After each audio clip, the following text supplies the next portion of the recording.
नमस्कार दोस्तों, विनायक एजुकेशन के ऑनलाइन प्लेटफॉर्म पर आपका स्वागत है। मेरा नाम है अंकित बिंजवा और हम कवर कर रहे हैं फिजिक्स। फिजिक्स में आज हमारा टॉपिक है जिसको हम देखने वाले हैं मैकेनिक्स। हमारा टॉपिक है मैकेनिक्स को हम शुरू करेंगे। मैकेनिक्स को शुरू करने के पहले हमारा जो लास्ट चैप्टर मेजरमेंट चल रहा है, मेजरमेंट का एक छोटा सा हिस्सा यहाँ पर छूटा हुआ है जिसको बोलते हैं डायमेंशन फार्मूला या विमीय सूत्र, है ना। तो हम इसको ही देखने वाले हैं, डायमेंशन फार्मूला या विमीय सूत्र को, कि डायमेंशन फार्मूला क्या होता है या विमीय सूत्र क्या होता है। ठीक है, इसको देख लेते हैं, है ना। हम बात कर रहे हैं किसकी? विमीय सूत्र या डायमेंशन फार्मूला। अब डायमेंशन फार्मूला जो होता है वो किसी फॉर्मूले के ऊपर बेस्ड होता है। जब तक आपको फॉर्मूले के पूरे कंपोनेंट नहीं पता है तब तक आप उस डायमेंशन फार्मूला को डिराइव नहीं कर पाएंगे, है ना। कैसे? जैसे हम बोल देते हैं speed, speed is equal to distance upon time, है ना। Speed is equal to distance upon time. तो मेजरमेंट में हमने देखा था डिस्टेंस को किस में मेजर करते हैं? डिस्टेंस को मेजर करते हैं मीटर में, ठीक है। और टाइम को मेजर करते हैं किस में? सेकंड में, है ना। इसमें किस में मेजर करते हैं? सेकंड में मेजर करते हैं। तो यहां पर क्या आ जाएगा? मीटर पर सेकंड। मीटर पर सेकंड इसका क्या हो जाएगा? इसका यूनिट हो जाएगा। यूनिट क्या हो गई? इसका मात्रक। इसका मात्रक क्या, फिर यूनिट क्या हो गई? मीटर पर सेकंड हो जाती है, मीटर पर सेकंड हो गई। अब हम बोलते हैं कि डायमेंशन फार्मूला निकालना है, इसका डायमेंशन फार्मूला हमको बताना है। तो डायमेंशन फार्मूला किस किस चीज में होता है? डायमेंशन फार्मूला होता है एम, एल, फिर आता है टी, फिर उसके बाद ए आ जाता है। ए मतलब एम्पियर को लिया जाता है, ए मतलब क्या हो जाता है? Ampere, direct as it is लिया जाता है, ठीक है। और फिर उसके अलावा टेम्परेचर को भी सीधे लिया जाता है, केल्विन, केल्विन में बता दिया जाता है टेम्परेचर को, है ना। तो ये सीधे ली जाने वाली कुछ यूनिट्स है ना। एम मतलब क्या हो जाता है? एम का मतलब है मास, वैल्यू ऑफ मास, कितनी बार मास उसके अंदर कैलकुलेट हो रहा है उस यूनिट में। सेकेंड चीज आ जाती है लेंथ, ठीक है। मास मतलब द्रव्यमान, द्रव्यमान कितनी बार है। फिर लेंथ मतलब उसकी, है ना, उसकी दूरी, दूरी का मात्रक उसमें कितना है ना। टी मतलब हो जाता है टाइम, समय, समय के मात्रक उसमें कितनी बार लिए जा रहे हैं। उसके अलावा ये हो जाता है एम्पियर, है ना, एम्पियर जो करंट के लिए होता है। और ये होता है केल्विन, है ना। ये किसके लिए बताया जाएगा? ताप के लिए बताया जाएगा, ठीक है। तो बहुत सारी यूनिट्स हो जाती है इसके अंदर, एम्पियर, केल्विन, है ना, और इन सब चीजों के बारे में बताया जाता है। अब देखिए, इसमें यदि हम देखें तो इसको हम एमएलटी फॉर्मूले में लिखते हैं, जिसको बड़े ब्रैकेट में लिखा जाता है। एमएलटी फॉर्मूला बेसिक फॉर्मूला होता है, ठीक है। तो एम मतलब मास, एल मतलब लेंथ और टी मतलब टाइम, इसको एक बड़े ब्रैकेट के अंदर लिखा जाता है, ये याद रखिएगा। डायमेंशन फार्मूला हमेशा बड़े ब्रैकेट में होगा, ना तो छोटे ब्रैकेट में होगा, ना ही मिडिल वाले ब्रैकेट में होगा। इन दोनों में नहीं लिखा जाता है, इसमें ही लिखा जाता है। अब हम स्पीड के लिए बात करें, है ना, हमारी चाल के बारे में बात करें, तो चाल का फार्मूला ये है, ठीक है। अब इसमें से डायमेंशन फार्मूला निकालो। तो चाल में मास आता है क्या? कुछ भी, है ना। चाल में मास की वैल्यू आ रही है क्या? नहीं आ रही। ये किसकी वैल्यू है? मीटर है ये क्या है? मीटर। और ये क्या है? समय, ये समय की वैल्यू है। तो हम बोल देंगे कि इसके अंदर मास की वैल्यू कुछ नहीं है, तो हम बोल देंगे m0। एल है, लेंथ है इसके अंदर, तो हमने बोला लेंथ है, कितनी बार है? एक बार है, तो L1। और टी, टाइम कितनी बार है? एक बार है, तो हम लिख देंगे T1।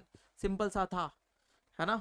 MLT फॉर्मूले में हमने इसको जमा दिया, ठीक है। अब हम बोलते हैं कि F is equal to M A, F is equal to M A, है ना। फोर्स क्या होता है?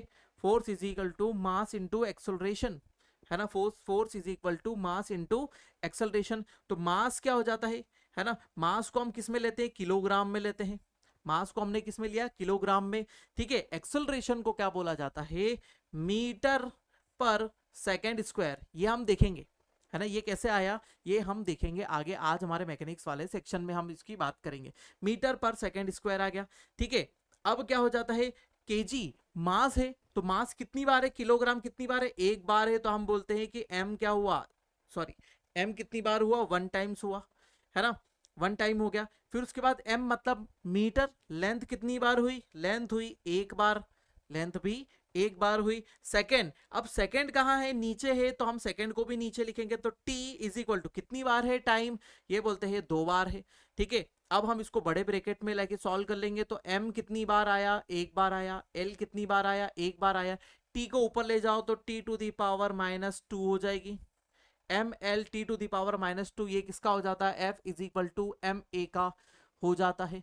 सिंपल सा डायमेंशन फार्मूला हमने निकाल दिया। ठीक है, इसमें एक्सेलरेशन का भी पता चल गया आपको, एक्सेलरेशन का मीटर पर सेकेंड स्क्वायर हो जाता है, तो इसमें से m छुपा दो तो है ना m0 l t to the power -2, तो किसका हो जाएगा, एक्सेलरेशन का हो जाएगा। तो ऐसे सभी वैल्यूज के डायमेंशन फार्मूलेज होते हैं, ये याद रखना है आपको। तो बहुत सारे डायमेंशन फार्मूले, जैसे जैसे टॉपिक कवर करते जाएंगे वैसे वैसे डायमेंशन फार्मूले हम यहाँ पर देखते चलेंगे।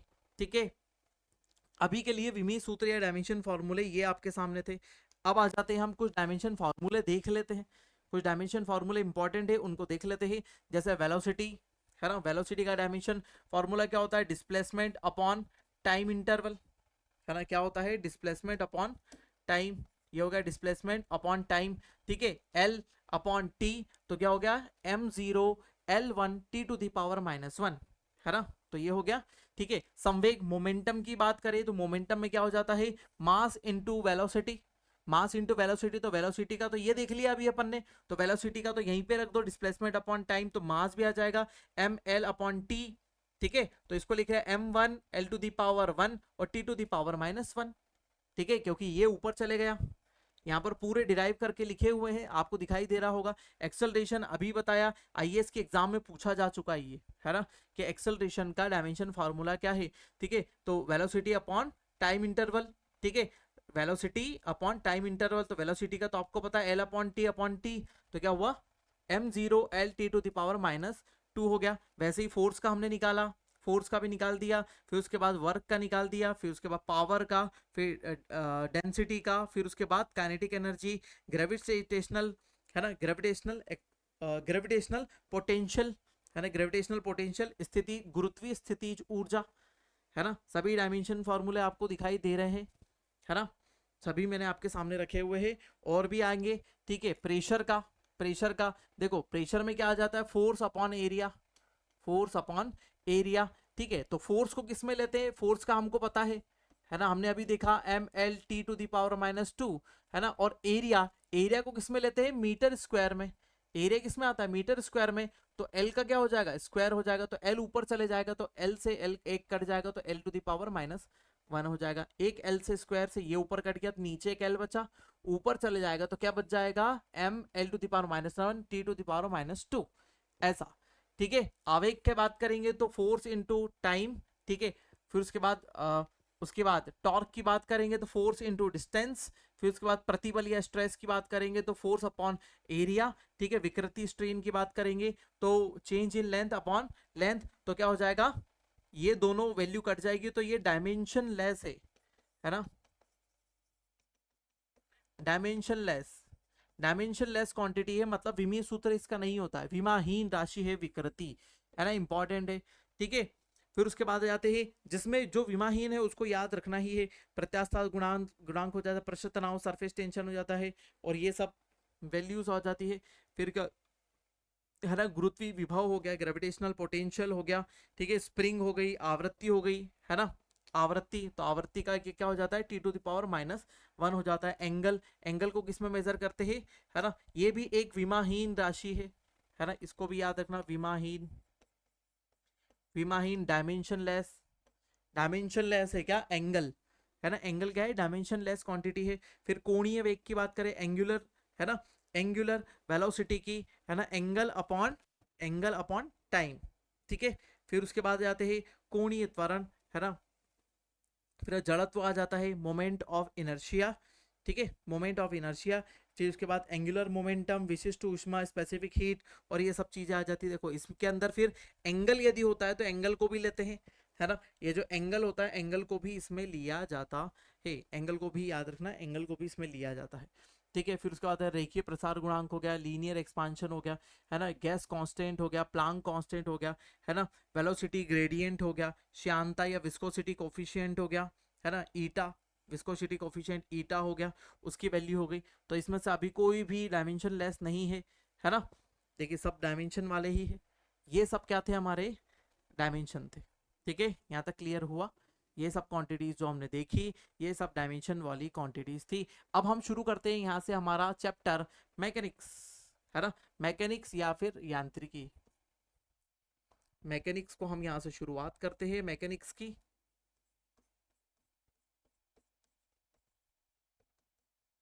या फिर यांत्रिकी। यहाँ से एग्जाम्पल शुरू हो जाएंगे। एग्जाम्पल्स को आपको याद रखना है, बहुत सारे एग्जाम्पल्स इसमें होंगे, है ना, सभी एग्जाम्पल आपके लिए इंपॉर्टेंट होंगे। सबसे पहले हम बात करें यांत्रिकी होता क्या है ना, यदि हम बात करें कि यांत्रिकी होता क्या है, हमको समझ में आए तो सही, यांत्रिकी या फिर मैकेनिक्स क्या होता है।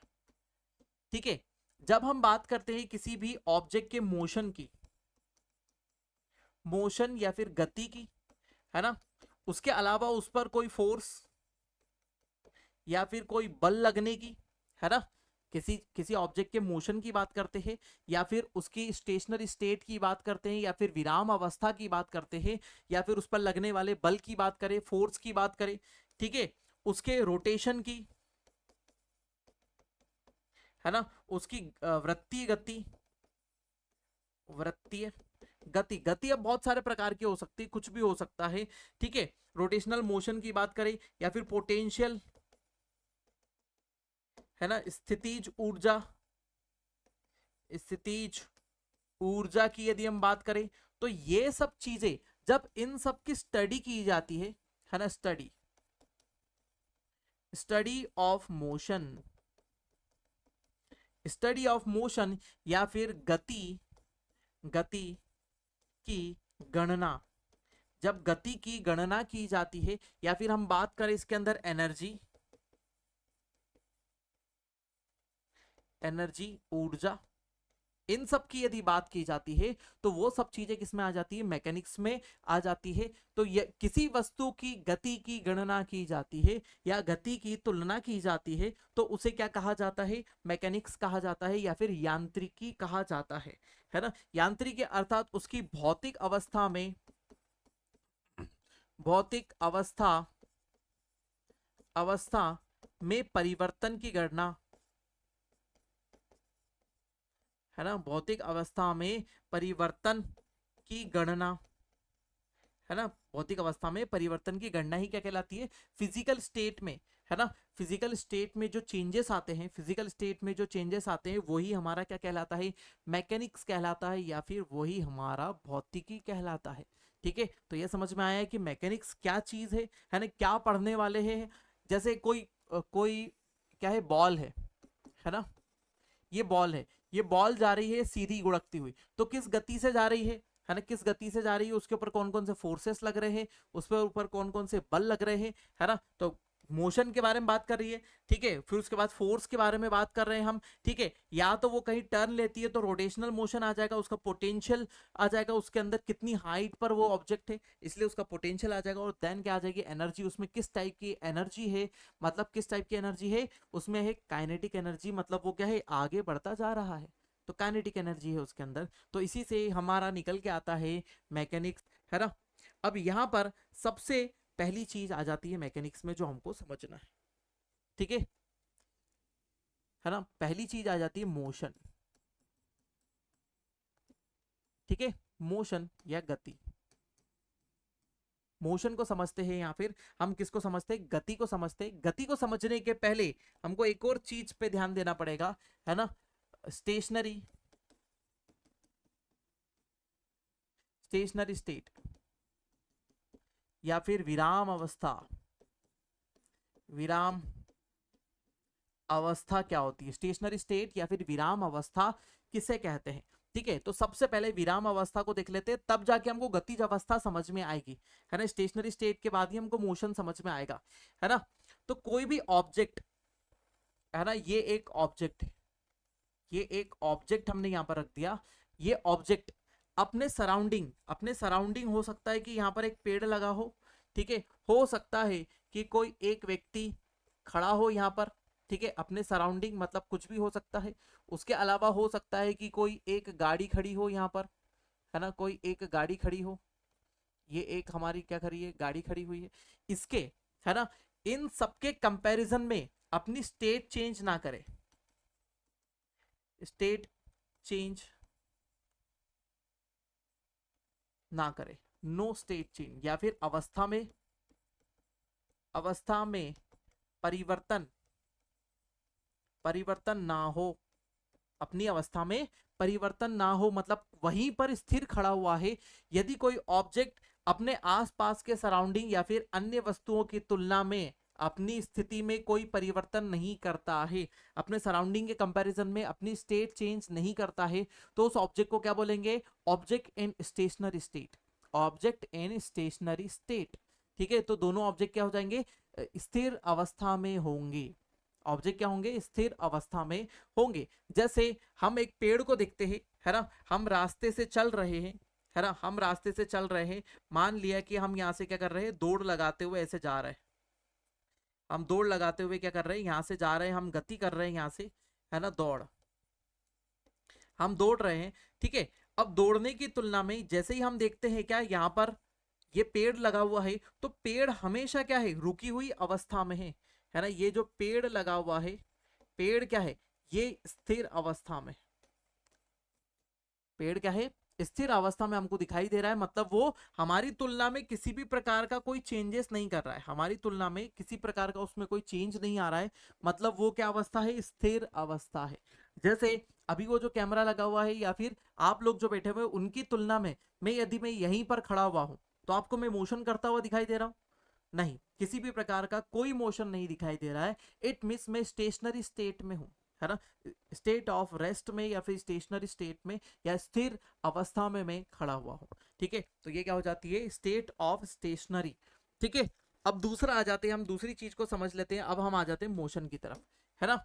अब हम बात करते हैं गति की, है ना, तो गति को हम क्या बोलते हैं, किसी वस्तु की तुलना में, किसी स्थिर वस्तु की तुलना में, स्थिर वस्तु की तुलना में, की तुलना में, है ना, कि तुलना में हमारा क्या हो, हम स्थान परिवर्तन करें, स्थान परिवर्तन, है ना, किसी स्थिर वस्तु की तुलना में हमारा स्थान परिवर्तन हो। यदि स्थिर वस्तु की तुलना में स्थान परिवर्तन होगा, या भी कोई स्टेशनरी ऑब्जेक्ट है उसके कंपैरिजन में हम क्या कर रहे हैं, हमारा प्लेस चेंज कर रहे हैं, है ना, प्लेस चेंज कर रहे हैं, तो हम किस में है, मोशन में है। इट मीन्स हम पेड़ वाला एग्जाम्पल फिर से ले सकते हैं, ये हमारा पेड़ लगा हुआ है, ठीक है, और ये रोड बनी हुई है भैया, ये हमारी रोड बनी हुई है, और रोड पर हम क्या कर रहे हैं, साइकिल चला रहे हैं, रोड पर हम साइकिल चला रहे हैं, और ये हमारा राजू बैठा हुआ है साइकिल पर, है ना, और साइकिल ड्राइव कर रहा है, ठीक है, साइकिल चला रहा है। ठीक है, मतलब ये आगे की तरफ बढ़ रहा है, निरंतर आगे बढ़ रहा है, मतलब पहले ये कहां पर था, यहां पर था, फिर थोड़ी देर में ये कहां आ जाएगा, यहां आ जाएगा, फिर थोड़ी देर में ये कहां पहुंच जाएगा, यहां पहुंच जाएगा। तो इस पेड़ के कंपैरिजन में, पेड़ जो क्या है, स्थिर अवस्था में, इसके कंपैरिजन में ये अपनी प्लेस को चेंज कर रहा है ना, change in place, change in place. ठीक है, प्लेस को चेंज कर रहा है कंटिन्यूअसली, बार बार, देखो पहले यहां था, फिर प्लेस चेंज करके यहां आ गया, फिर प्लेस चेंज करके यहां आ गया, अल्टीमेटली क्या हो रहा है, कंटिन्यूअसली हमारी प्लेस चेंज हो रही है।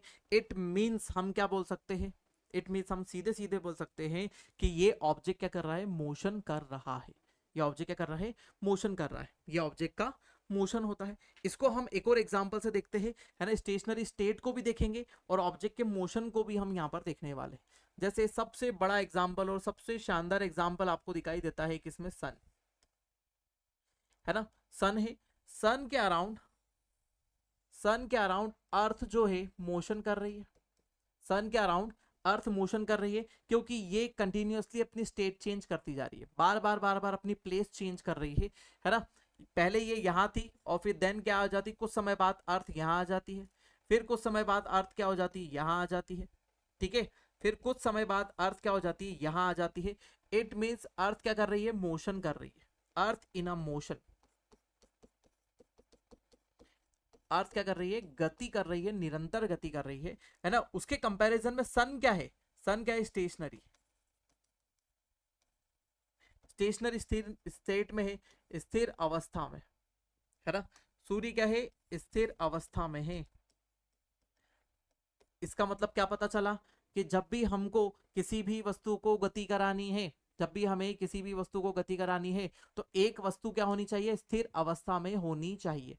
जब वस्तु स्थिर अवस्था में होगी तो गति आपको होती हुई दिखाई देगी। जैसे आप सड़क किनारे खड़े हुए हैं और गाड़ियां बहुत तेजी से निकल रही है, गाड़ियां वहां से पास आउट हो रही है, तो आप बोलेंगे कि गाड़ियां बहुत तेज चल रही है आज, है ना। गाड़ियां क्या हो रही है, बहुत तेज चल रही है, क्योंकि गाड़ियां आपके कंपैरिजन में, आप स्थिर अवस्था में हो, स्टेशनरी स्टेट में हो, और सभी ऑब्जेक्ट मूव कर रहे हैं, है ना, अपनी प्लेस चेंज कर रहे हैं, वहां से यहाँ, फिर यहाँ, यहाँ, यहाँ।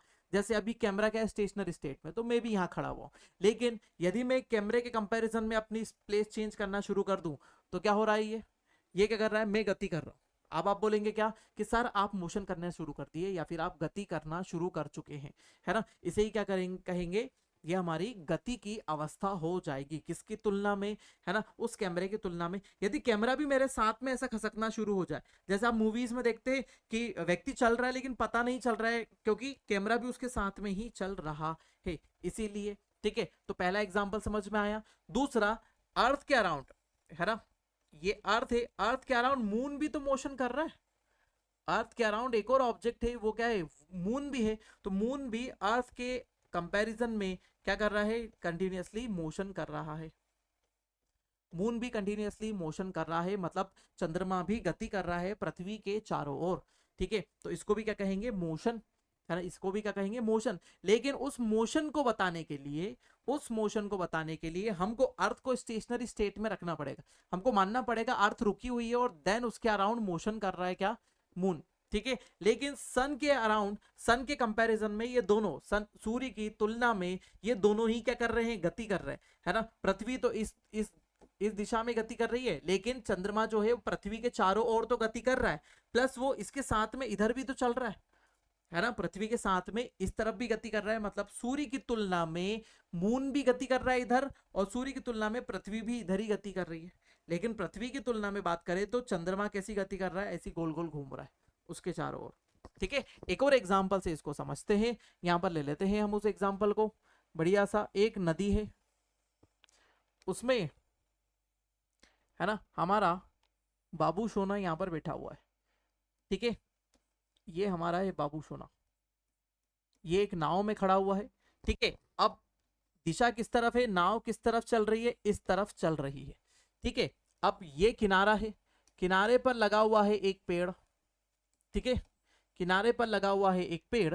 ठीक है, और यहां पर खड़ी हुई है कौन, है ना, उसकी बाबू सोना यहाँ खड़ी हुई है। ठीक है, अब वो स्टेशनरी स्टेट में है, लेकिन यहाँ नाव क्या है, आगे की तरफ बढ़ रही है, पानी की धारा के साथ में, पानी की धारा के साथ में आगे की तरफ बढ़ रही है। ठीक है, तो इस पेड़ के कंपैरिजन में नाव, पेड़ के कंपैरिजन में नाव की बात करें तो मोशन कर रही है, पेड़ के कंपैरिजन में नाव का मोशन हो रहा है। दूसरा, इस पेड़ के कंपैरिजन में भी नाव का मोशन हो रहा है ना। बाबू के कंपैरिजन में सोना का भी क्या हो रहा है, मोशन हो रहा है। बाबू सोना दोनों मोशन कर रहे हैं, मतलब मोशन करता हुआ दिखाई दे रहा है। ये है सोना और ये है बाबू। तो बाबू मोशन कर रहा है, सोना को मोशन करता हुआ दिखाई दे रहा है आगे की तरफ। ठीक है, जैसे जैसे ये आगे बढ़ रहा है तो अल्टीमेटली हमको क्या दिखाई दे रहा है, ये गति कर रहे हैं एक दूसरे की तुलना में, एक दूसरे की तुलना में ये गति करते हुए हमें दिखाई दे रहे हैं। सिंपल सी चीज हुई, है ना, एक दूसरे के कंपैरिजन में। लेकिन यदि हम बात करें, ये है नाव, ठीक है, नदी है। ठीक है, तो हम यदि बात करें, इन दोनों की तुलना करें, है ना, ये दोनों एक दूसरे की तुलना में, है ना, बाबू और नाव, बाबू और नाव दोनों सेम स्पीड से फ्लो हो रहे हैं, दोनों क्या है, सेम स्पीड से जा रहे हैं। तो बाबू और बोट दोनों ही क्या है, कोई गति नहीं कर रहे एक दूसरे के कंपैरिजन में, है ना। यहां पर क्या हो रहा है, गति नहीं हो रही है, गति नहीं हो रही है एक दूसरे के कंपैरिजन में, ये दोनों का कंपैरिजन करे तो। लेकिन इनका कंपैरिजन करें, इसका इससे, इसका इससे, इसका इससे, या फिर इन सब का किसी भी चीज से, ठीक है, तो क्या है, गति हो रही है। मतलब बोट और ये जो व्यक्ति खड़ा हुआ है उसके ऊपर, वो दोनों क्या है, सेम स्पीड से जा रहे हैं। जब भी दो ऑब्जेक्ट एक समान गति से चलेंगे तो वो दोनों एक दूसरे के कंपैरिजन में कोई गति नहीं कर रहे होंगे, दोनों स्टेशनरी स्टेट में होंगे। जैसे दो रनर है ना, दो रनर है, या फिर हम सिंपल सी बात करें, दो बॉल है, दो बॉल है, एक बॉल ये है, एक बॉल ये है ना, तो दोनों बॉल 10 की स्पीड से 10 किलोमीटर पर आवर की स्पीड, और इसकी भी स्पीड कितनी है 10 किलोमीटर पर आवर की स्पीड, इसके आसपास कोई ऑब्जेक्ट नहीं है, ठीक है, इन दोनों के आसपास कोई ऑब्जेक्ट की नहीं है। तो यदि ये दोनों बॉल 10 किलोमीटर प्रति घंटे की रफ्तार से आगे बढ़ रही है, तो जब ये बॉल यहां पहुंचेगी तो दोनों एक साथ पहुंचेगी, फिर आगे बढ़ेंगे तो ये दोनों बॉल जब यहां पहुंचेगी तो दोनों ही साथ में पहुंचेगी। अल्टीमेटली दोनों की एक दूसरे की तुलना में कोई गति नहीं हो रही है ना, दोनों की एक दूसरे की तुलना में कोई गति नहीं हो रही है। लेकिन यदि हम देखें यहां पर क्या एक व्यक्ति खड़ा हो जाए तो इसकी तुलना में गति हो रही है ना, इसकी तुलना में गति हो रही है, लेकिन एक दूसरे की तुलना में गति नहीं होगी। दोनों है ना, दोनों बॉल एक दूसरे की तुलना में, एक दूसरे की तुलना में गति नहीं कर रही है, गति नहीं कर रही है, दोनों एक दूसरे की तुलना में गति नहीं कर रही है, ठीक है। तो एक फटाफट डेफिनेशन के फॉर्म में ले लो इसको, है ना, डेफिनेशन क्या बोलेंगे, है ना, मोशन या गति, है ना। हिंदी में यदि बात करें तो कोई वस्तु, है ना, ध्यान से एक बार सुन लीजिएगा और उसको लिख भी लीजिएगा, जब कोई वस्तु किसी स्थिर वस्तु की तुलना में, जब कोई वस्तु किसी स्थिर वस्तु की तुलना में अपनी स्थिति में परिवर्तन करती है, अपनी स्थिति में परिवर्तन करती है, तो इस प्रकार होने वाली स्थिति में परिवर्तन, तो इस प्रकार स्थिति में होने वाला परिवर्तन क्या कहलाता है, गति कहलाता है। इस प्रकार स्थिति में होने वाला परिवर्तन क्या कहलाएगा, गति कहलाता है। when any object move, sorry, when any object change their place, when any object change their place with respect to stationary object, with respect to stationary object is called the motion of the object, is called the motion of the object, ये वस्तु की गति कहलाएगी। बहुत सारे example इसमें लिखे जा सकते हैं, बहुत सारे एग्जाम्पल आ सकते हैं। सबसे अच्छा एग्जाम्पल सन और अर्थ का, सन स्टेशनरी स्टेट में दिखाई दे रहा है और क्या है, अर्थ उसके अराउंड मोशन कर रही है, ठीक है। जैसा कैमरा है, कैमरे के कंपैरिजन में मैं मोशन कर रहा हूँ, कैमरा स्टेशनरी स्टेट में है और मैं मोशन कर रहा हूँ। यदि कैमरा मेरे साथ में ही मूव करता तो मैं स्टेशनरी स्टेट में दिखाई देता। जैसे ये मार्कर मेरे हाथ में है, ठीक है। अब आप लोगों की तुलना में या तो कंप्यूटर या कैमरे की तुलना में जैसे मोशन कर रहे हैं तो मार्कर और मैं दोनों मोशन कर रहे हैं, लेकिन मेरे कंपैरिजन में मार्कर मोशन नहीं कर रहा, क्योंकि हम दोनों सेम स्पीड से मोशन कर रहे हैं। हम किसी भी टाइप का मोशन करें यहाँ पर तो ये हमारे साथ में कोई मोशन नहीं होगा, एक दूसरे का कोई मोशन नहीं है, क्योंकि वो मेरे साथ में, मेरे कपड़े जो मेरे शरीर पर है वो मेरे साथ ही मोशन कर रहे हैं। हम दोनों एक दूसरे कंपैरिजन में कोई मोशन नहीं कर रहे, कोई गति नहीं कर रहे हैं। लेकिन कैमरा, आसपास लगी हुई चीजें, बोर्ड, उसके कंपैरिजन में हम मोशन कर रहे हैं, ठीक है। चीजें क्लियर हुई कि क्या होता है मोशन या फिर क्या होती है गति, स्टेट ऑफ रेस्ट क्या होती है, हमने यहाँ पर बात कर ली, ठीक है। दोनों की डेफिनेशन के वाइज भी हमने इसको बता दिया, ठीक है। अब आ जाते हैं क्या, दूरी और विस्थापन। दूरी और विस्थापन, दूरी को समझते हैं, विस्थापन को समझते हैं। दूरी मतलब डिस्टेंस और विस्थापन मतलब डिस्प्लेसमेंट,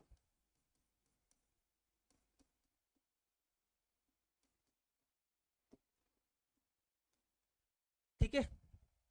चलो, अभी तक जो हमने समझा उसमें हमने कोई डायरेक्शन बताई क्या, हमने कोई डायरेक्शन बताई अभी तक कि इसके लिए डायरेक्शन की रिक्वायरमेंट होगी, साउथ में जाना है, नॉर्थ में जाना है। जो हमने गति करी, जो हमने मोशन करा, किस डायरेक्शन में करा ये हमने बताया नहीं बताया। स्टेशनरी स्टेट की कोई डायरेक्शन होती ही नहीं है ना, डायरेक्शन नहीं होती है। फिर मोशन की क्या होती है, कोई डायरेक्शन नहीं होती है, ठीक है। अब डायरेक्शन यहां से आपको दिखनी पड़ेगी, डायरेक्शन अब आपको यहां से दिखना शुरू करेगी। सबसे पहले क्या होता है, डिस्टेंस, है ना। डिस्टेंस, पॉइंट ए है, पॉइंट ए से हम चल के कहां गए, पॉइंट बी पर गए, पॉइंट ए से चलकर पॉइंट बी पर गए। अब इन दोनों के बीच में, इन दोनों पॉइंट के बीच में जो हमारा क्या हुआ, गति हुई, है ना, गति, या फिर हमने मोशन करा। मोशन करके जितना हमने पाथ कवर करा, पाथ कवर करा या फिर स्थान चले, जितना स्थान हम चले, यहाँ से चलकर इधर से उधर की तरफ हम चले गए, है ना, जितना पाथ हम यहाँ से चले हैं वो क्या हो जाएगी हमारी, वो हमारा हो जाएगा डिस्टेंस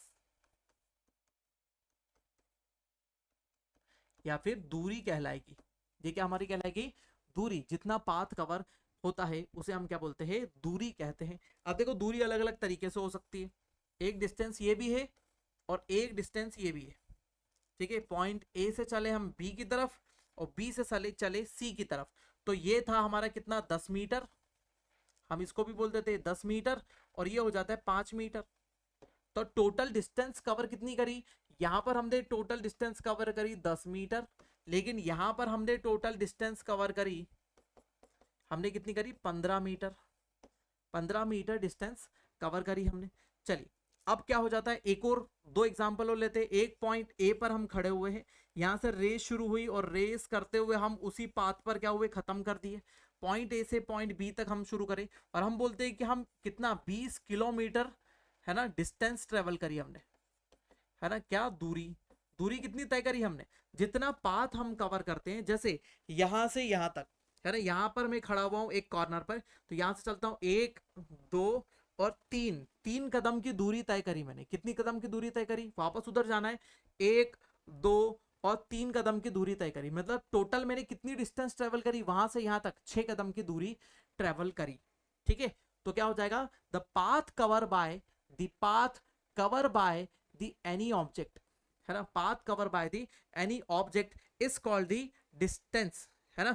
किसी गतिमान वस्तु द्वारा, किसी गतिमान वस्तु द्वारा किसी समय अंतराल पर, किसी गतिमान वस्तु द्वारा किसी समय अंतराल पर तय किए गए, तय किए गए, तय किए गए पथ की दूरी, तय किए गए पथ की दूरी क्या कहलाती है, तय किए गए पथ की दूरी क्या कहलाती है हमारी, हमारा डिस्टेंस कहलाती है ना।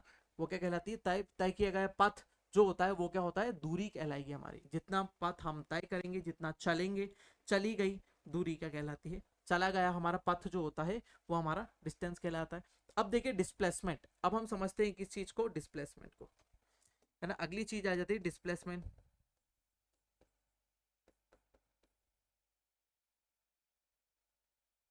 है ना, विस्थापन, विस्थापन। अब विस्थापन की डिस्प्लेसमेंट की बात करें तो विस्थापन क्या चीज हो जाती है, विस्थापन को हम यहीं पे समझते हैं, क्योंकि डिस्टेंस और डिस्प्लेसमेंट या दूरी और विस्थापन दोनों एक ही जैसे समझ में आते हैं हमको, है ना, इसीलिए हमने दोनों को साथ में रखा हुआ है। तो समझो विस्थापन मतलब क्या हो जाता है ना, प्रारंभिक, प्रारंभिक और अंतिम बिंदु, अंतिम बिंदु के बीच की, के के बीच की दूरी, की दूरी, distance between the initial and final point, distance between the initial and final point, है ना। इसको क्या लिख सकते हैं, डिस्प्लेसमेंट क्या होता है, distance between the initial and final point, है ना। जो हमारा इनिशियल पॉइंट था कौन सा था, पॉइंट ए, है ना, पॉइंट ए हमारा क्या था, इनिशियल पॉइंट था, ठीक है। उससे हम कहां पहुंच गए, फाइनल पॉइंट पर पहुंच गए, पॉइंट बी पर, ठीक है। तो हमारा डिस्प्लेसमेंट कितना हुआ, 10 मीटर हुआ, डिस्प्लेसमेंट हमारा कितना हो गया, 10 मीटर हो गया, ठीक है। लेकिन यदि हम बात करें इस वाले एग्जाम्पल में, तो हम यहां से चले पॉइंट बी की तरफ और बी से चले सी की तरफ, तो इनिशियल और फाइनल पॉइंट के बीच में डिस्टेंस कौन सी है, ये वाली,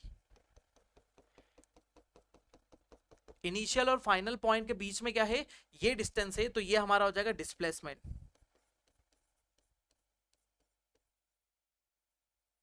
है ना, ये है विस्थापन।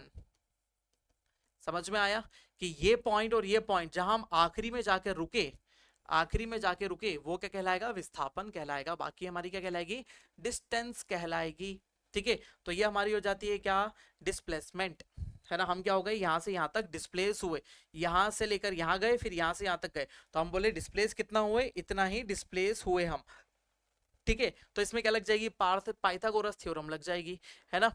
ये हमारा क्या हो जाएगा, ये हमारा बेस, बेस का स्क्वायर प्लस परपेंडिकुलर का स्क्वायर इज इक्वल टू, है ना, परपेंडिकुलर का square is equal to hypotenuse का स्क्वायर, ठीक है। तो क्या हो जाएगा, इसको निकाल लेना, तो इसकी डिस्टेंस आपको पता चल जाएगी, कितनी डिस्टेंस हो जाएगी, 10 का 100 हो जाएगा, 10 का क्या हो जाएगा 100 और इसका 25 हो जाएगा तो 125 का स्क्वायर। ठीक है 125 का स्क्वायर, ये क्या हुआ, ये हमारी हुआ, ये हाइपोटेन्यूज हुआ। ठीक है ये हो गई हमारी, तो ये हमारे का निकल गया, ये डिस्प्लेसमेंट हो गया। तो इतना डिस्प्लेस हुए थे हम, है ना। ठीक है इतना डिस्प्लेस हुए थे, ये हमारा क्या हुआ डिस्प्लेसमेंट। लेकिन इस एग्जांपल में देखो तो हम पहले पॉइंट से चले और उसी पॉइंट पर आकर हमने खत्म कर दिया, जिस पॉइंट से चले उस पॉइंट पर ही आकर हमने खत्म कर दिया, तो हमारा डिस्प्लेसमेंट क्या हुआ, डिस्प्लेसमेंट है ना, डिस्टेंस क्या हो गई थी, डिस्टेंस तो हमारी कितनी थी 20 किलोमीटर, लेकिन डिस्प्लेसमेंट क्या हो गया, जीरो हो गया। तो डिस्प्लेसमेंट जीरो हो सकता है क्या, डिस्प्लेसमेंट शून्य, शून्य विस्थापन, हाँ हो सकता है, विस्थापन शून्य हो सकता है ना। डिस्प्लेसमेंट हमारा क्या हो सकता है, जीरो हो सकता है। तो हमारे हमने क्या देखा, डिस्टेंस देखी। तो डिस्टेंस में हम क्या चल रहे हैं, है ना, यहाँ पर आ जाते हैं हम वापस से कुछ फटाफट एग्जांपल पर। ठीक है इस पॉइंट से हम यहाँ तक, यहाँ से यहाँ तक गए। ठीक है तो यहाँ पर ये कितना था, 10 मीटर था, है ना, 10 मीटर था। तो हमने distance is equal to, distance या दूरी बराबर कितना हुआ 10 मीटर। और डिस्प्लेसमेंट की बात करें, डिस्प्लेसमेंट की बात करें या विस्थापन की, हिंदी वाले समझते चलो डिस्प्लेसमेंट मतलब विस्थापन, है ना, बार बार इतना सारा कैसे लिखेंगे, है ना। तो कितना हुआ 10 मीटर, ये भी कितना हुआ 10 मीटर। लेकिन ये इस एग्जांपल की तरफ चले तो ये था, ये था। ठीक है तो 5 मीटर इधर चले, 5 मीटर इधर चले। ठीक है और क्या हुआ इधर की तरफ, ये क्या हुआ, डिस्टेंस कितनी हो गई, डिस्टेंस हो गई हमारी कितनी, इसको हम वैसा कर लेते हैं 3 और 5 चला लेते हैं, है ना, 4 और 5 कर लेते हैं, है ना। तो हमारा एकदम ठीक है, यहाँ पर हम कितने चले, 4 मीटर चले, 4 मीटर इधर चले और 3 मीटर इधर चले। ठीक है तो हमारी डिस्टेंस कितनी हो गई, डिस्टेंस की बात करें तो कितनी की, 4 3 7 हो गई, है ना, 4 और 3 7 हमारी डिस्टेंस हो गई। यदि हम डिस्प्लेसमेंट की बात करेंगे तो डिस्प्लेसमेंट कितना हो जाएगा, 4 का स्क्वायर 16, 4 का 16 और 3 का क्या हो जाएगा 9 हो जाएगा, और इसको जोड़ेंगे तो 25 हो जाएगा, 25 का स्क्वायर कितना हो जाएगा 5 हो जाएगा, है ना। तो डिस्प्लेसमेंट कितना हुआ हमारा 5 हुआ, समझ में आया, है ना। पाइथागोरस थ्योरम से निकाल लो इसको, है ना। तो डिस्प्लेसमेंट कितना हुआ 5 हुआ। ठीक है एक पाथ है हमारा, इस पाथ पर हम पहले सीधे गए। ठीक है पहले हम इधर गए और फिर वापस इसी पॉइंट पर लौट आए, पॉइंट ए से चले बी की तरफ और बी से वापस किस पे आ गए, ए पे आ गए। ठीक है यदि ये कितना है 10 मीटर की डिस्टेंस है, तो हमारी डिस्टेंस कितनी हो गई, डिस्टेंस की बात करें तो 20 मीटर, पहले 10 मीटर गए, 10 मीटर गए और 10 मीटर वापस आ गए, तो डिस्टेंस कितनी हुई 20 मीटर। लेकिन डिस्प्लेसमेंट की बात करें तो जिस बिंदु से चले थे उस बिंदु पे वापस आ गए, यहां से चले थे यहाँ, फिर यहां से वापस यहाँ आ गए, तो डिस्प्लेसमेंट कितना हो गया, जीरो हो गया। डिस्प्लेसमेंट कितना हो गया, जीरो हो गया, लेकिन डिस्टेंस क्या हो गई, है ना, हमारी 1 हो गई, सॉरी डिस्टेंस क्या हो गई हमारी 20 हो गई। सर्कुलर पाथ पर एक पॉइंट से चले और उसी पॉइंट पर वापस आ गए, पॉइंट ए से चले पॉइंट ए पर वापस आ गए, ये 20 किलोमीटर का सर्कल था। ठीक है तो डिस्टेंस कितनी हो गई 20 हो गई। बार बार एग्जांपल इसलिए बता रहा हूं क्योंकि चीजें आपके दिमाग में घर करे। डिस्टेंस हो गई 20 मीटर। ठीक है और डिस्प्लेसमेंट, डिस्प्लेसमेंट कितना हुआ जीरो, है ना, डिस्प्लेसमेंट क्या हो गया, जीरो हो गया। ठीक है समझ में आया। ठीक है एक और एग्जांपल, एक और चीज मैं बताता हूं आपको। जैसे आप क्या गए, इस पाथ पर यहां से यहां तक गए। ठीक है ये कितने मीटर का पाथ है, 10 मीटर, 10 मीटर का पाथ है। ठीक है तो पहले यहां से यहां गए। ठीक है फिर दूसरा आते समय यहां से यहां तक तो आए, लेकिन थोड़ा सा आगे निकल गए, है ना, पॉइंट सी पर पहुंच गए, है ना, पॉइंट कहां पर पहुंच गए, सी पर पहुंच गए, थोड़ा सा डिस्टेंस आपने ज्यादा ट्रेवल कर ली। तो पहले ए से कहां गए, बी गए, और फिर बी से कहां आ गए, सी पे आ गए, थोड़ा सा आगे निकल गए। तो ये जो डिस्टेंस थी ये आपकी क्या हो जाएगी, माइनस हो जाएगी। तो देखो डिस्टेंस कितनी ट्रेवल हुई, यदि ये 2 मीटर था, ये डिस्टेंस आपने जो एक्स्ट्रा ट्रेवल करी इधर की तरफ, ए से सी के बीच की डिस्टेंस क्या है, 2 मीटर है ना, ये आप ज्यादा ट्रेवल कर गए थोड़ा सा वापस आने के चक्कर में, है ना, थोड़ा सा आगे निकल गए। ठीक है तो आपने डिस्टेंस कितनी ट्रेवल करी, देखो डिस्टेंस, है ना, डिस्टेंस या दूरी आपने जो तय करी तो कितनी हुई 10 और 10 20 और 2 22, 22 मीटर आपने क्या ट्रेवल कर लिए, डिस्टेंस ट्रेवल कर लिए। डिस्टेंस कितनी ट्रेवल करी? 22 मीटर डिस्टेंस ट्रेवल करी। लेकिन अब आप यदि बात करेंगे डिस्प्लेसमेंट की तो डिस्प्लेसमेंट में आप क्या करें, या ए से चले बी तक गए, बी से चले वापस यहाँ आए तो क्या हुआ? 0। लेकिन जैसे ही आप 2 मीटर आगे बढ़ गए तो डिस्प्लेसमेंट क्या हो गया आपका? डिस्प्लेसमेंट हो गया -2।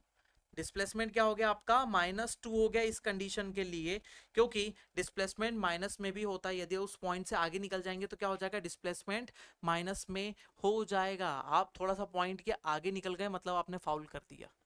समझ में आया है ना? जिस पॉइंट से आपको टच करना था उस पॉइंट से आप थोड़ा सा आगे निकल गए, मतलब क्या हुआ? ये 2 मीटर का जो डिस्टेंस आपने चला ये क्या हो गया? माइनस में चले गया। ठीक है, तो हमने बात करी किस किस की चीज की आज, है ना? अभी हमने बात करी गति, है ना? गति है ना, सिर्फ पॉजिटिव होती है हमेशा। गति हमेशा क्या होती है? पॉजिटिव होती है या फिर शून्य होती है। दूसरी बात करें हमने को विराम अवस्था तो हमेशा शून्य ही होती है। ठीक है, उसके अलावा हमने बात करें दूरी। दूरी क्या हो सकती है? पॉजिटिव हो सकती है और 0 हो सकती है, कोई दूरी नहीं चली हमने, है ना? उसके अलावा विस्थापन की बात करें, विस्थापन, तो विस्थापन क्या हो सकता है? विस्थापन पॉजिटिव भी हो सकता है, 0 भी हो सकता है और नेगेटिव भी हो सकता है ना? विस्थापन पॉजिटिव, नेगेटिव, 0 तीनों हो सकता है विस्थापन, है ना? डिस्प्लेसमेंट क्या हो सकती है? पॉजिटिव डिस्प्लेसमेंट, नेगेटिव डिस्प्लेसमेंट और 0 डिस्प्लेसमेंट हो सकती है। पॉजिटिव, नेगेटिव एंड 0 डिस्प्लेसमेंट हो सकता है। ठीक है, समझ में आया? यहाँ तक चीजें क्लियर हुई, है ना?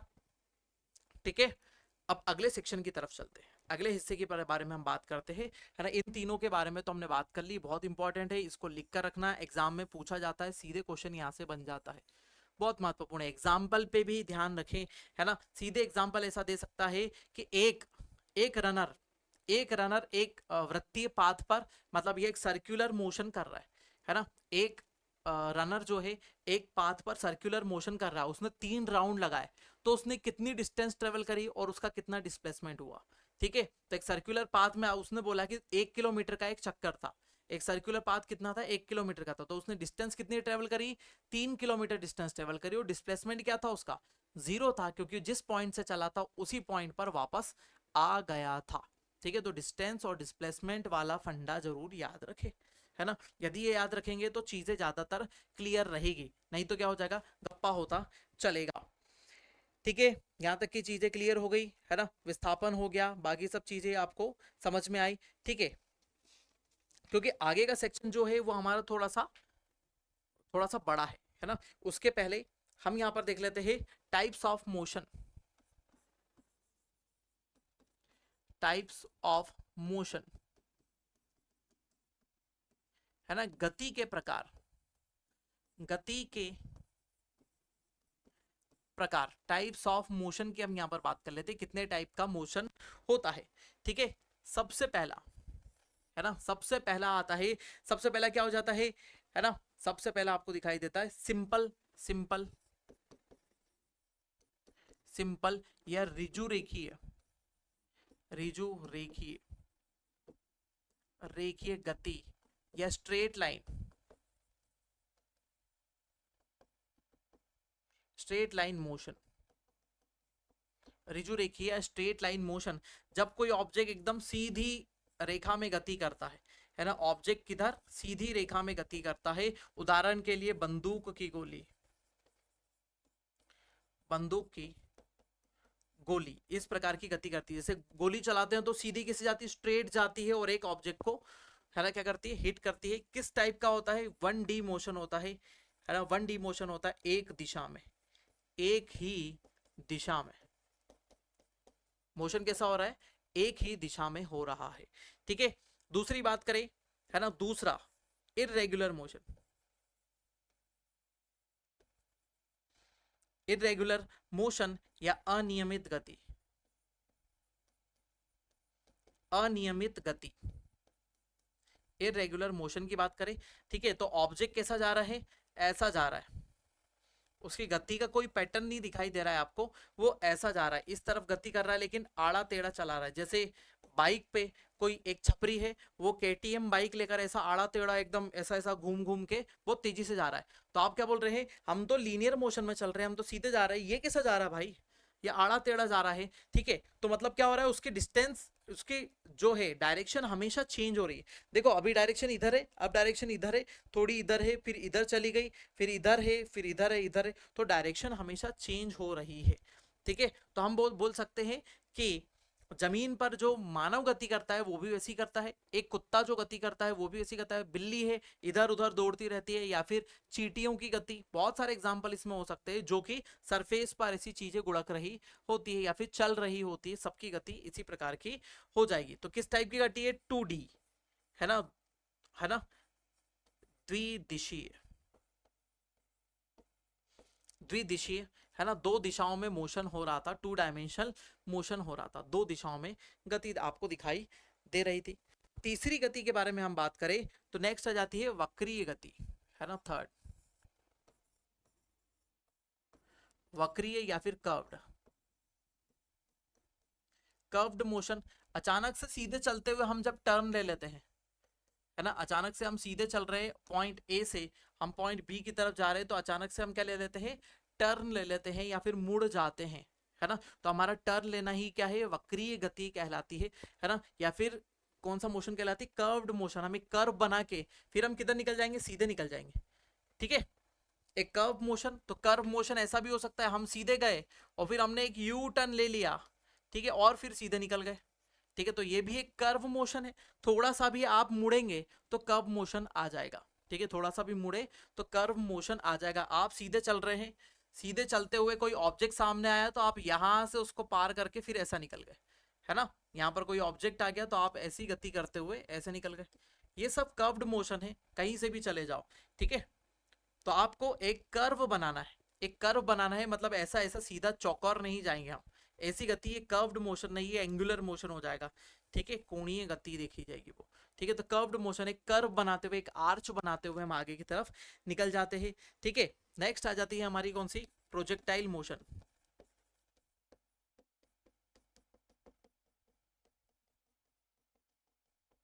है ना, प्रक्षेप्य गति, प्रक्षेप्य गति या फिर प्रोजेक्टाइल मोशन, जब किसी ऑब्जेक्ट को, ये जमीन है ना, ये हमारी सरफेस है, अब सरफेस से किसी भी ऑब्जेक्ट को यदि हम यहाँ से फेंकते हैं, है ना, ऐसा हमने फेंका और ये जाकर कहाँ गिरता है, यहाँ गिरता है, ठीक है, यहाँ पर गिरेगा ये ऑब्जेक्ट, तो इसने कैसी गति करी, 2 डायमेंशनल मोशन करा, 2 डायमेंशनल मोशन करा इसने, ठीक है। तो ऑब्जेक्ट यहाँ से कुछ हाइट पर जाएगा, ये क्या है, ऑब्जेक्ट की एक एच हाइट है, वो उस तरफ गति कर रहा है, किस टाइप की गति है, 2D गति है ना, दो दिशा में गति चल रही है, एक ऊपर भी जा रहा है और एक आगे भी जा रहा है, ठीक है, ये आगे भी जा रहा है, कुछ मीटर डिस्टेंस ट्रेवल भी करेगा, और ऊपर की तरफ भी जा रहा है, ये फिर नीचे की तरफ आ रहा है, ठीक है। तो दोनों गति हो रही है इसमें, एक ऊपर जाने वाली भी और एक आगे जाने वाली भी और एक नीचे आने वाली भी, ठीक है।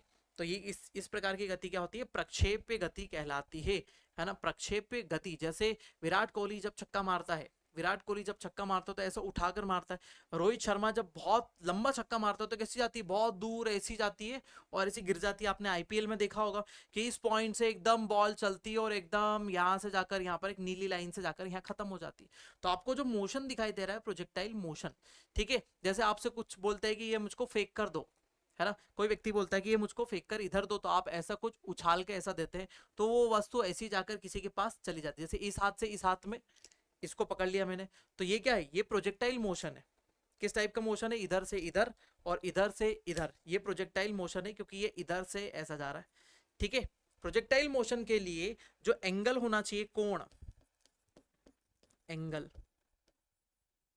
ये बहुत इंपॉर्टेंट है। ये क्या होना चाहिए, 90 डिग्री, 90 डिग्री से अधिक, सॉरी कम, उल्टा हो गया, से कम होना चाहिए, है ना, 90 डिग्री से कम होना चाहिए, और 0 डिग्री से अधिक। 0 डिग्री हो जाएगा तो क्या हो जाएगा, सरफेस पर ऐसी, सरफेस पर चली जाएगी वस्तु, रगड़ाती हुई, एकदम घिसाती हुई चली जाएगी यहाँ पर।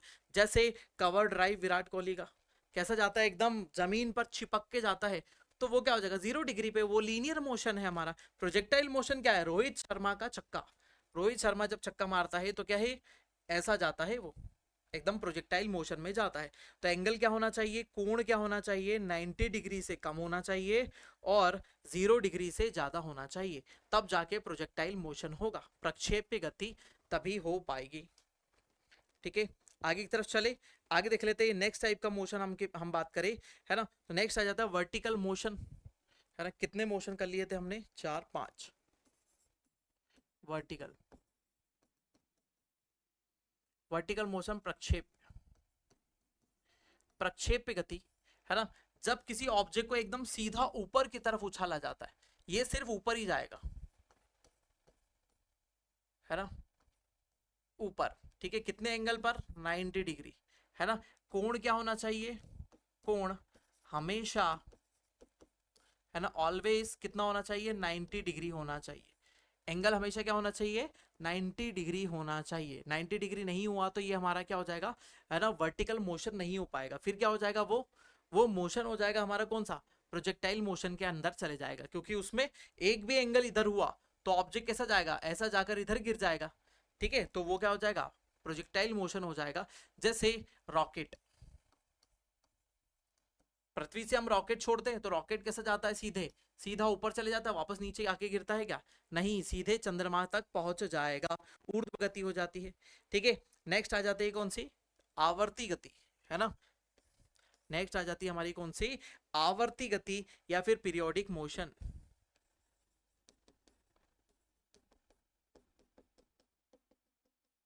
या फिर आवर्ती गति, पीरियोडिक मोशन या फिर आवर्ती गति के बारे में हम बात करेंगे। ठीक है, तो पीरियोडिक मोशन क्या हो जाता है, जब, है ना, इसके एग्जाम्पल बहुत सारे हैं ना, पीरियोडिक मोशन के बहुत सारे एग्जाम्पल है। आवर्ती गति, जैसे हम बात करें किसकी, झूले की, है ना। ये झूला लगा हुआ है तो बच्चे इसके ऊपर झूलते हैं, झूला, झूले के ऊपर झूलते हैं तो क्या होता है, पीरियोडिक मोशन होता है, मतलब झूला उसी समय अंतराल पे, सेम टाइम ड्यूरेशन पे ऐसा ऐसा हिलता रहता है, तो पीरियोडिक मोशन हो जाता है ना। दूसरा क्या हो जाता है, पेंडुलम, ये एक पेंडुलम लटका हुआ है तो ये यहाँ से यहाँ तक और यहाँ से यहाँ तक सेम मोशन कर रहा है, यहाँ से यहाँ तक गति कर रहा है, फिर यहाँ से फिर यहाँ आ रहा है, फिर यहाँ से फिर वहां जा रहा है, तो पेंडुलम भी क्या है, एक पीरियोडिक मोशन कर रहा है पेंडुलम भी। ठीक है, उसके अलावा किसकी बात करें, घड़ी, घड़ी, घड़ी की सुइयां भी क्या है, पेंडुलम भी पीरियोडिक मोशन करता है, घड़ी भी क्या करती है, पीरियोडिक मोशन करती है। अब आप बोलेंगे पीरियोडिक मोशन कैसे हुआ, तो मैं बताता हूं पीरियोडिक मोशन कैसे करते हैं। पीरियोडिक मोशन में क्या होना चाहिए, समय अंतराल, है ना, टाइम पीरियड, टाइम पीरियड, और दूसरी चीज हो जाती है हमारी कौन सी, टाइम पीरियड और पाथ, पथ जो होता है, ये दोनों चीजें क्या होनी चाहिए, दोनों चीजें होनी चाहिए सेम, ऑलवेज, है ना, हमेशा, हमेशा समान होनी चाहिए, तभी जाकर पीरियोडिक मोशन होगा। टाइम पीरियड सेम होना चाहिए, देखो ये 1 सेकंड में उधर जा रहा है, 1 सेकंड में इधर आ रहा है, 1 सेकंड में उधर जा रहा है, 1 सेकंड में इधर आ रहा है, तो मतलब पीरियोडिक मोशन है। झूला, झूला यहाँ से आड़ा टेढ़ा होगा क्या, नहीं, झूला आगे पीछे होता रहेगा सेम टाइम ड्यूरेशन पे। अब घड़ी की बात करें तो घड़ी में, है ना, घड़ी में यहाँ पर 12 है, यहाँ पर है 3, यहाँ है 6, यहाँ पर है 9, तो हमारा जो सबसे पतला वाला कांटा है, जो हमारा क्या है, जो हमारा सेकंड का कांटा है, तो वो कितने टाइम ड्यूरेशन में, 60 सेकंड में घूम जाएगा। इसको कितने लगेंगे, 60 सेकंड। इस पाथ से बाहर निकलेगा क्या, नहीं निकलेगा। दूसरा, हमारा जो मिनट वाला कांटा है, मिनट वाला जो कांटा है ना, तो उसको कितने लगेंगे, 60 मिनट, 60 मिनट में पाथ कवर कर लेगा, सेम पाथ में घूमता रहेगा। ठीक है, और जो हमारा आर वाला है तो उसको कितने लगेंगे, 12 आर, एक सर्कुलर मोशन कंप्लीट करने में बार बार, रोज 12 आवर पे हमारी घड़ी घूमती है ना, तो घड़ी भी हमारी क्या है, वही मोशन है। तो वृत्तीय गति, वृत्तीय गति भी किस प्रकार का मोशन होती है, पीरियोडिक मोशन ही होती है। सर्कुलर मोशन भी पीरियोडिक मोशन ही होता है, सर्कुलर मोशन भी हमारा क्या हो जाता है, पीरियोडिक मोशन ही होता है, ये याद रखें। उसके अलावा पृथ्वी, है ना, सूर्य के चारों ओर, चारों ओर कितने दिन में घूमती है, 365 दिन में एक चक्कर लगाती है है ना, कम ज्यादा होते हैं क्या, नहीं होता। 365 दिन यदि हम लीप ईयर और बाकी सब कैलकुलेशन को एकदम स्थिर माने, सेम माने आइडियल कंडीशन पे, तो 365 दिन में चक्कर लग जाते हैं। ठीक है, तो ये भी क्या है, एक टाइप का पीरियोडिक मोशन है। मून, मून को कितना टाइम लगता है, मैंने आपको बताया था 28 डेज, है ना, 28 दिन में मून कंप्लीट कर लेता है पृथ्वी के आसपास एक चक्कर, अर्थ के आसपास एक चक्कर। तो वो भी क्या है, एक टाइप का पीरियोडिक मोशन ही है। जैसे मैं रोज 1 बजे पढ़ाता हूँ, 1 बजे रोज मैं पढ़ाता हूँ, तो मैं रोज 1 से 2 क्लास लेता हूँ, फिर उसके बाद फिर 1 से 2 क्लास लेता हूँ, फिर 1 से 2 क्लास लेता हूँ रोज। तो ये क्या है, ये एक पीरियोडिक मोशन ही है मेरा, मेरा एक टाइप का पीरियोडिक मोशन ही, मैं घूम रहा हूँ उसी जगह उसी जगह, सेम साइकिल में मैं घूमता चला जा रहा हूँ। जैसे मैं 8 बजे घर पहुंचता हूँ रात को, तो सुबह निकलता हूँ कितनी बजे, 10 बजे, 10 से फिर 8 बजे घर पहुंचते, ठीक है, फिर 10 बजे निकले, फिर क्या हुआ 8 बजे घर। तो ये भी क्या एक पीरियोडिक मोशन ही है, एक टाइम ड्यूरेशन भी, घूम रहा है पंखा 10 की स्पीड से, वो भी एक पीरियोडिक मोशन ही है। वृत्तीय गति है, सर्कुलर मोशन है, लेकिन वो एक टाइप का पीरियोडिक मोशन ही है ना, वृत्तीय गति तो है, पीरियोडिक मोशन भी है।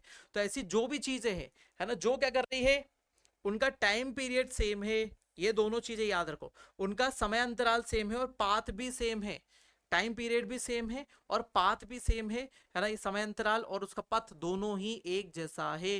तो वस्तु क्या है, वो करेगी हमारा क्या, पीरियोडिक मोशन, है ना। तो वृत्तीय गति भी पीरियोडिक मोशन होती है। आपका मोबाइल वाइब्रेट करता है, वाइब्रेशन भी एक टाइप का क्या है, पीरियोडिक मोशन। जैसे हम हाथ हिलाते, टाटा करते, बाय बाय करते, ये भी क्या है, एक पीरियोडिक मोशन, क्योंकि हाथ एक बार यहाँ आ रहा है, एक यहाँ आ रहा है। तो आप किसी से ऐसा ऐसा टाटा करते हैं क्या, ऐसा, या फिर यू ऐसा ऐसा आगे पीछे हाथ करते, नहीं, हम इसको बाय बाय करते एक ही जगह। तो ये भी क्या है, एक टाइप का पीरियोडिक मोशन हो जाता है। समझ में आया। बहुत सारे एग्जाम्पल है, हजारों एग्जाम्पल आपके दिमाग में भी आ रहे होंगे अभी बहुत सारी चीजों के। तो पीरियोडिक मोशन हो जाता है ऐसा, ठीक है।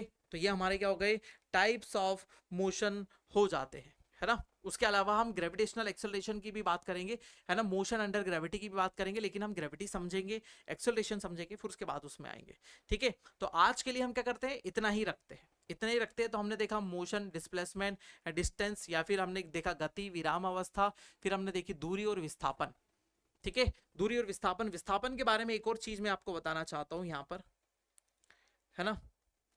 गति के पहले हम विस्थापन में आ जाए, विस्थापन, विस्थापन, ठीक है। ये दोनों कैसी राशि है, ये अदिश राशि है, अदिश स्केलर, है ना।